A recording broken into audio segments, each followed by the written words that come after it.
बादल को घिरते देखा। कवि नागार्जुन की कविता की व्याख्या में आप सभी का स्वागत है। इस वीडियो में हम सभी पदों की व्याख्या देखते चलेंगे।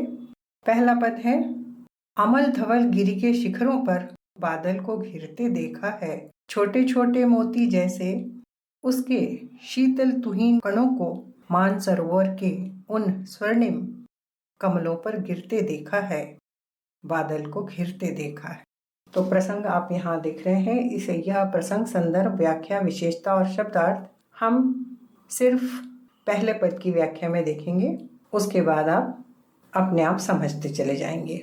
प्रसंग इस प्रकार है कि प्रस्तुत पद्यांश हमारी हिंदी की पाठ्य पुस्तक में संकलित कविता बादल को घिरते देखा है से उद्धृत है। यह कविता कविवर नागार्जुन द्वारा रचित है।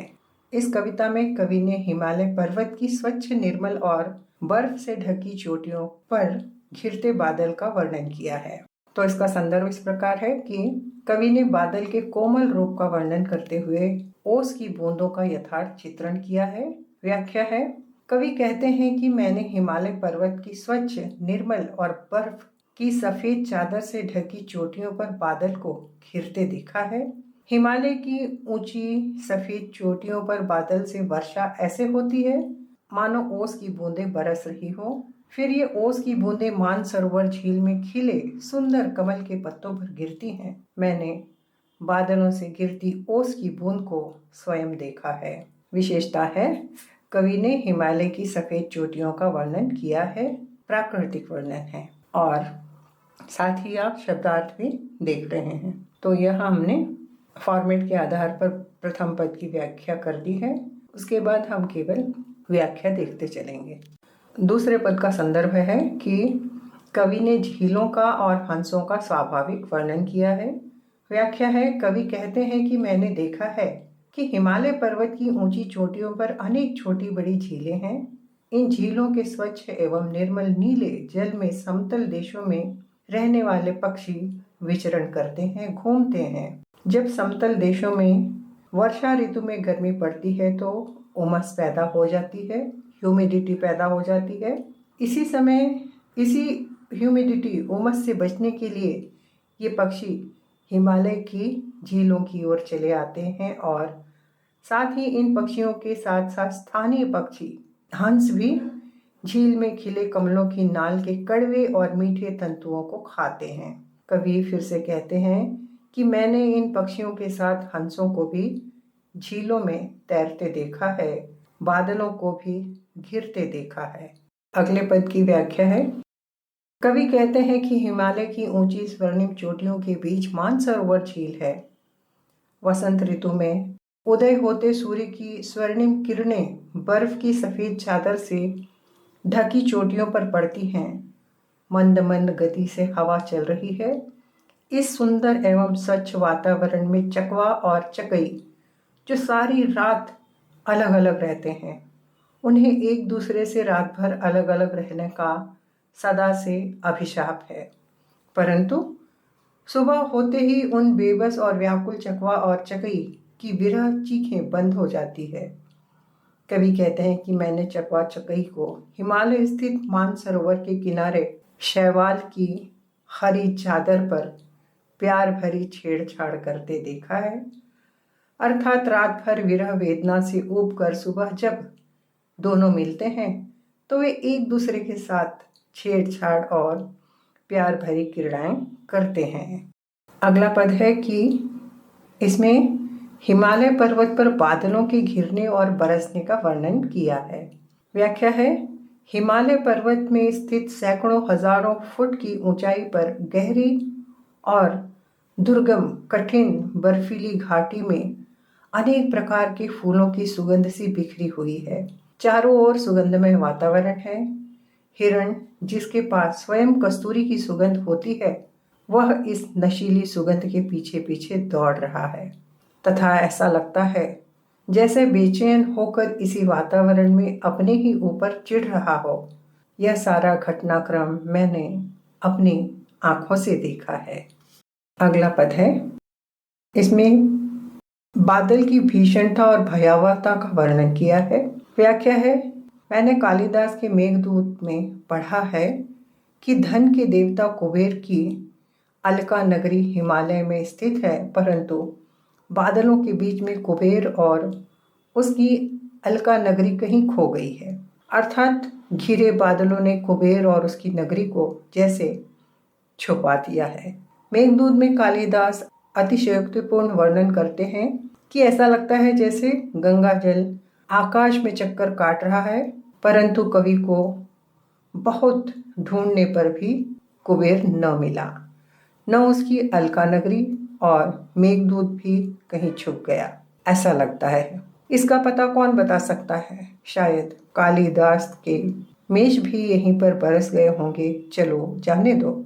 यह सब तो कवि कालिदास की कोरी कल्पना थी, परंतु सत्य तो यह है कि मैंने भीषण शीत ऋतु में आकाश को चूमते कैलाश पर्वत के शिखर पर महान बादलों को आपस में टकरा टकरा कर गरज गरज कर बरसते देखा है। अगला पद है। इस पद में हिमालय पर्वत में देवदार के घने जंगलों के बीच रहने वाली किन्नर जाति की नर नारियों का भी वर्णन कवि ने किया है। किन्नर जाति देवलोक की एक कलाप्रिय जाति है। व्याख्या है। कवि कहते हैं कि मैं देखता हूँ कि हिमालय पर्वत में देवदार के अनेक घने जंगल हैं।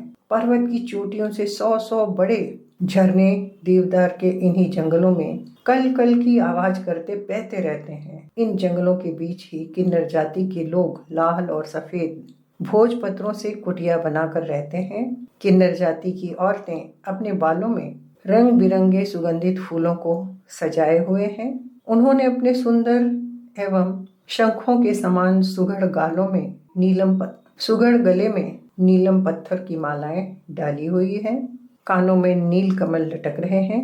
उन्होंने लाल कमल अपनी चोटी में बांध रखे हैं तथा दूसरी ओर किन्नर जाति के नर पुरुष चांदी और मणियों द्वारा बने हुए सुरा पात्रों में अंगूर की शराब के पात्र को लाल चंदन की तिपाई पर रखे हैं।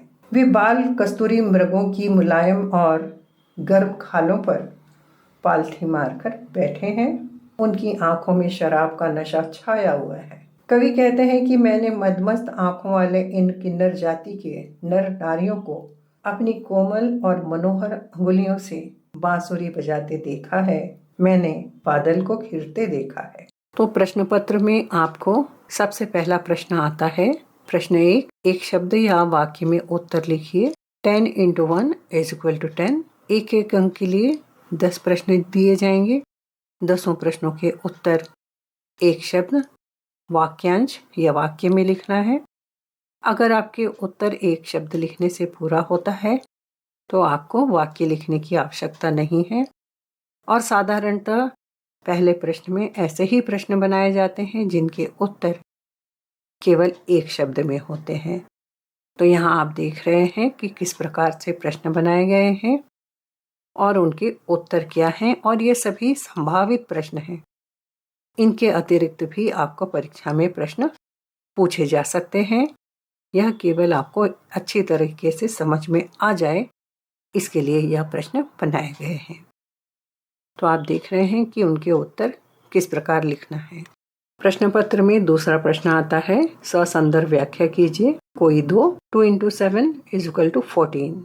तो 4 में से 2 पदों की ससंदर्भ व्याख्या करना है। लेकिन यहाँ आपको इस बात का ध्यान रखना है कि प्रश्न 2 को 2 भागों में बांटा जाएगा। पहला मध्यकालीन या भक्तिकालीन कविता और दूसरा आधुनिक कविता। तो दोनों में से आपको एक एक प्रश्न करना है, ससंदर्भ व्याख्या करना है।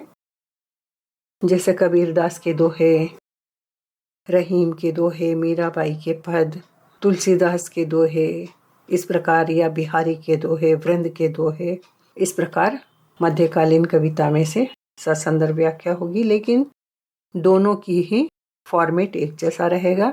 और यह बात आपको ध्यान रखना है कि दोनों भागों में से आपको एक एक पद की ससंदर्भ व्याख्या करना है। आप ऐसा नहीं कर सकते हैं कि मध्यकालीन कविता के दोनों ही पदों की व्याख्या कर दी जाए या आधुनिक कालीन कविता के दोनों ही पदों की व्याख्या कर दी जाए। ऐसे करने से आपके अंक कट जाएंगे। तो आपको इस बात का ध्यान रखना है कि दोनों में से एक एक किया जाए।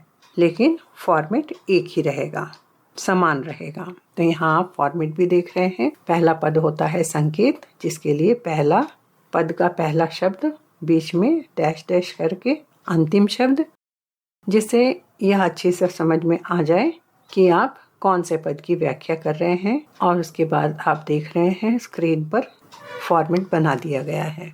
अब हम आगे बढ़ते हैं प्रश्न 3 की ओर, जो होगा सारांश लिखकर विशेषताओं पर प्रकाश डालिए।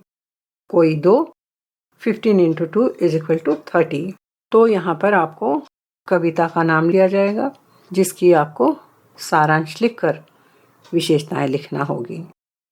या दूसरा प्रश्न आ सकता है कि किसी कविता का प्राकृतिक सौंदर्य लिखिए, या जो कविता है उसमें कोई वीरता की कविता है तो वीरता का सारांश लिखिए, या कविता के आधार पर किसी चीज की महिमा मंडन किया गया है तो महिमा का वर्णन कीजिए और उसकी विशेषताएं लिखिए। तो इसके लिए आपको 3 प्रश्न दिए जाएंगे, 3 में से किन्हीं 2 के उत्तर आपको लिखना होगा। तो आगे हम इसका फॉर्मेट देख लेते हैं कि सबसे पहला बिंदु होता है शीर्षक। जो शीर्षक आपको प्रश्न के आधार पर लिखना होगा कि जो भी कविता आपको सारांश के लिए लिखने के लिए पूछी गई है वैसा आप शीर्षक बनाएंगे। उसके बाद रचनाकार का संक्षिप्त परिचय लिखेंगे। तीसरा बिंदु होगा सारांश। तो पूरे चैप्टर का सम्मिलित विस्तार से सारांश लिखना होगा। इसके लिए आप जो ससंदर्भ व्याख्या में पदों की व्याख्या की गई है उसका सहायता लेकर सारांश बहुत आसानी से लिख सकते हैं। और विशेषता की हर पदों में हमने दी है कि क्या विशेषता है, वैसे ही संकलित रूप से आप उसकी विशेषता तैयार कर सकते हैं कि कवि क्या संदेश दे रहे हैं और उससे हमें क्या सीख मिलती है। तो यह हो गया तीसरा प्रश्न कि किस प्रकार से उसका उत्तर लिखा जाएगा। और अगर मैं यहाँ सारांश लिखूंगी सभी पदों को संकलित रूप से तो वीडियो अननेसेसरी लंबी हो जाएगी, क्योंकि सभी कुछ आपके लिए वीडियो के पहले भाग में उपलब्ध है। तो कविता का सारांश हम इस प्रकार देख सकते हैं। बादलों को हिमालय पर्वत की बर्फ से ढकी चोटियों पर घिरते हुए कवि ने देखा है। पावस ऋतु वर्षा ऋतु में हिमालय की चोटी छोटी बड़ी झीलों में बादलों को बरसते उन्होंने देखा है। वे ऐसे लगती हैं मानो ओस की बूंदें बरस रही हो। इस कविता में कवि ने विरह में डूबे चकवा चकवी का वर्णन करते हुए कहा है कि सुबह की वेला में उनका प्रणय कलह भी सुनाई दे रहा है। हिमालय की गोद में उछलते कूदते हिरण का मनोहारी वर्णन किया है। कस्तूरी हिरणों का वर्णन करते हुए कहा है कि उनकी कस्तूरी की खोज में इधर उधर भागते हुए उन्हें देखा है तथा बादलों को घिरते हुए भी देखा है। कवि को धनपति कुबेर की अलका नगरी, कालिदास की आकाश गंगा व मेघदूत तो कहीं दिखाई नहीं दिए। वे तो कवि की कल्पनाएं थी, परंतु हिमालय पर्वत की ऊंची चोटियों को तथा बादलों को गरजते हुए खूब देखा है। अंत में कवि भावुक हो जाते हैं। वे कहते हैं कि हिमालय पर्वत पर देवदार के घने जंगल हैं, जहाँ किन्नर जाति के लोग भोजपत्र की बनी कुटियों में रहते हैं। कवि ने उन्हें बांसुरी बजाते सुना है, देखा है। किन्नर जाति की स्त्रियां अपने देशों के रंग बिरंगे फूलों की वेणी बालों में लगाई हैं, नीलम की माला पहनी है, साथ में मदिरा पान कर रही हैं। मदिरा के कारण किन्नर जाति की स्त्रियों की आंखें लाल और मदमस्त हैं। इनके साथ ही कवि ने बादलों को देखा है, अतः यह सब दृश्य कवि ने बादलों के घिरने के साथ ही देखा है। कवि ने बादलों के साथ प्रकृति का मनोहारी वर्णन किया है। तो इस प्रकार तीसरे प्रश्न का उत्तर आप यहाँ दिया गया है। इस तरह सारांश लिख सकते हैं। फॉर्मेट दिया गया है, विशेषता लिखी जाएगी। आगे हम चौथे प्रश्न की ओर बढ़ते हैं। टिप्पणी लिखिए कोई एक 6 × 1 = 6। कोई 2 शीर्षक दिए जाएंगे, 2 में से किसी एक पर आपको टिप्पणी लिखना है। तो यहाँ फॉर्मेट दिया गया है, किस प्रकार होगा। शीर्षक लिखेंगे कि आप 2 से शीर्षक में से प्रश्न में से कौन से शीर्षक की व्याख्या टिप्पणी लिख रहे हैं। शीर्षक हो जाएगा, आप शीर्षक का परिचय दिया जाएगा जिसमें आपको किताब का, चैप्टर का और रचनाकार का नाम लिखना होगा।